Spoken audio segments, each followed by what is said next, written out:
You are at Lake Rant, where I rant about whatever my $15 a month plus patrons want me to rant about. You can get one of these by being one of those. This one is for Blumpkinator69, who says, rant about the Beatles songs A Day in the Life and the Ballad of John and Yoko.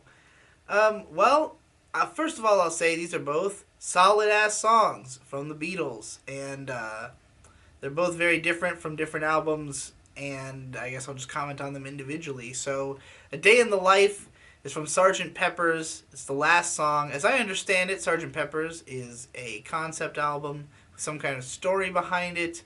Although this song, I guess, has its own story in that it's partially about one of the friends of the Beatles who's like a rich kid, I guess, who died in a car accident. And then also like other news stories that, just like things that happened to come to the singer's, I guess, attention that day while living a day in the life, if you will.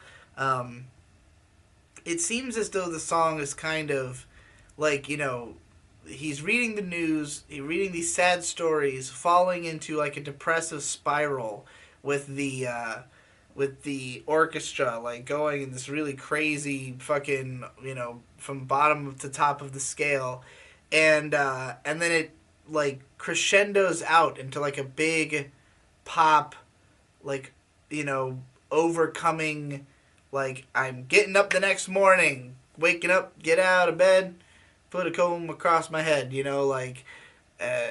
this is behind the previous tragedy is behind me, but then another tragedy springs up, and he falls into this depressive spiral again.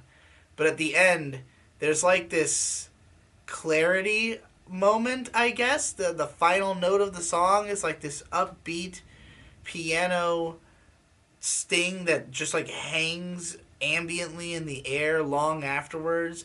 It's a very excellent, just uber dramatic way to end an album suddenly, Definitely made me want to listen to the rest of Sgt. Pepper, since I obviously haven't.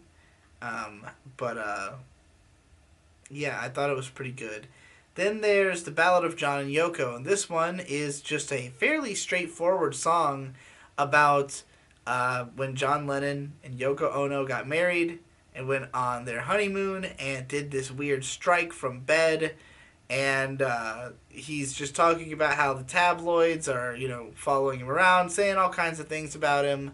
He's putting stress on the band by doing these kinds of risky behaviors with this woman. Like, he's just worried that everybody's going to crucify him eventually. I thought this was, relatable. I totally get it. Like, he just obviously, these are Yoko's ideas. He thinks they are good ideas, so he's participating. But these are controversial ideas, So he knows he's getting himself in trouble, but from his perspective, it's just like he's just trying to, do the things that he wants to do with his woman, And the video is basically just footage of exactly what happened. So it's fairly self-explanatory in that regard. But the lyrics themselves are like a biting, kind of funny, self-effacing take on looking at all this, like just saying, "Oh Lord, I'm gonna get crucified." Like, "Oh boy, they're coming for me." Like, here's what they're saying over here. Here's what they're saying over there. They're gonna crucify my ass. But like, there's also an element of the song itself because he really leans in on the idea of crucify, and he keeps screaming, "Christ, it ain't easy." But meanwhile, the song itself sounds like some kind of, like Americana 50s swing kind of song. Like, that's the style of it.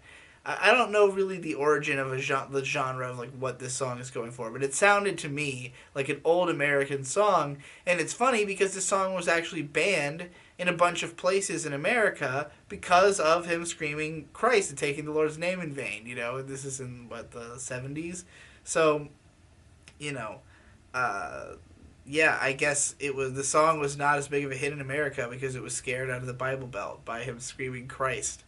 Not that it matters, because the Beatles has fucking tons of singles. I'm sure they did not care. They could get away with it. So, yeah, pretty fun song.